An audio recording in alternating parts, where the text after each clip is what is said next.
વિવેક ચૂડામણીની અંદર શંકરાચાર્ય કહે છે જીવને ત્રણ વસ્તુ મળવી એ મુશ્કેલ છે. દુર્લભમ ત્રયમેવ તદ દેવાનુગ્રહ હેતુકમ મનુષ્યત્વમ મુમુક્ષુત્વમ મહાપુરુષ સંશ્રયા. જીવને સૌથી પહેલા મનુષ્યનો દેહ મળે ને તો એ દુર્લભ છે. આ શરીરને દુર્લભ કહ્યું છે. આપણે એવું માનીએ છીએ કે જીવ 84 લાખ યોનિની અંદર ભટકે અને એને ભટક્યા પછી પુણ્ય જે કંઈ પણ એકત્રિત થાય એ પુણ્યના સ્વરૂપે જીવને મનુષ્યનો દેહ મળે છે. આપણે સ્વીકારીએ છીએ અને આપણે માનીએ છીએ.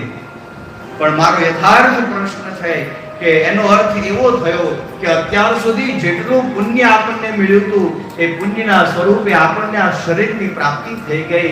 પણ જો હવે આ શરીરથી આપણે પુણ્ય નહીં કરીએ તો આગળ આપણને કયું શરીર મળશે એ આપણે વિચારવાનું છે.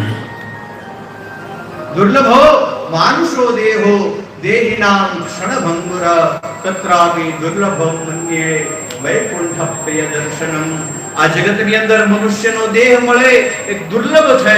પણ એ દુર્લભ દેહની સાથે માણસને જો એ વૈકુંઠના અધિપતિ ભગવાન શ્રી હરિની કથા મળી જાય ને તો એના કરતા પણ દુર્લભ બતાવી છે. બીજું, માણસને શરીર મળ્યા પછી મોક્ષ પ્રાપ્ત કરવાની ઈચ્છા થાય તો એ દુર્લભ છે. માણસને સાચી પ્યાસ લાગે, સાચી તરસ લાગે. સાધક જ્યાં સુધી સાધનાના પથ ઉપર ચાલી અને ઈશ્વર તરફ ગમન કરતો નથી ત્યાં સુધી આપણા જીવનની દરેક યાત્રા એ નકામી છે. કથાનો અધિકાર કોને છે? બોલે જેની અંદર આનું મુમુક્ષુપણું છે.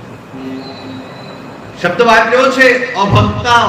જે અભક્ત હોય એને આ કથા ક્યારેય ન સંભળાવવી જોઈએ. તમે રણમાં ગમે એટલી ખેતી કરો એનો કોઈ અર્થ નથી. કુપાત્રની આગળ વસ્તુ ન વાવીએ પાણી પાસ. અભક્તને જે શ્રદ્ધા સંબલ રહિત जिन संतन करन साथ तिन कर मानस अगम अनीत जिनहन प्रिय रघुनाथ. अधिकार कोने છે? બોલે જેની અંદર મોક્ષ પ્રાપ્ત કરવાની ઈચ્છા છે, જે હવે સાચા અર્થની અંદર થાક્યો છે. શ્રીમદ ભાગવતનો વિષય શું છે? બોલે શ્રીમદ ભાગવતનો મુખ્ય વિષય એ આત્મજ્ઞાન છે. સ્વયંને જાણવાની પદ્ધતિ એ શ્રીમદ ભાગવતની અંદર બતાવી છે. પૂજા કરવાથી, પાઠ કરવાથી, જપ કરવાથી, તપ કરવાથી હું તમને એમ કહું કે આપણને ક્યારેય ભગવાનની પ્રાપ્તિ થતી નથી. તો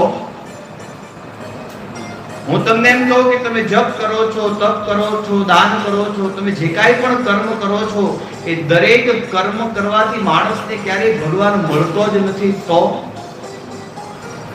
તમે મને કહેશો કે તો અમે બધા કરીએ છીએ શું કામ? અને હું ખાલી કહું છું એટલું નથી, આ બધું કરવાથી માણસને ક્યારેય ભગવાન મળતો જ નથી. તો બોલે આ બધું કરવાથી થાય શું? તમને ખબર છે કાચ શેમાંથી બને? આપણે જે કાચની અંદર આપણા પ્રતિબિંબને જોઈ શકીએ એ કાચ બને શેમાંથી? રેતી હોય ને, રેતી એને એટલી બધી શુદ્ધ કરવામાં આવે કે શુદ્ધ થયેલી રેતીમાંથી કાચનું નિર્માણ થાય. અને કાચની અંદર આપણે આપણા મુખને જોઈએ તો આપણને આપણું પ્રતિબિંબ સામે દેખાય.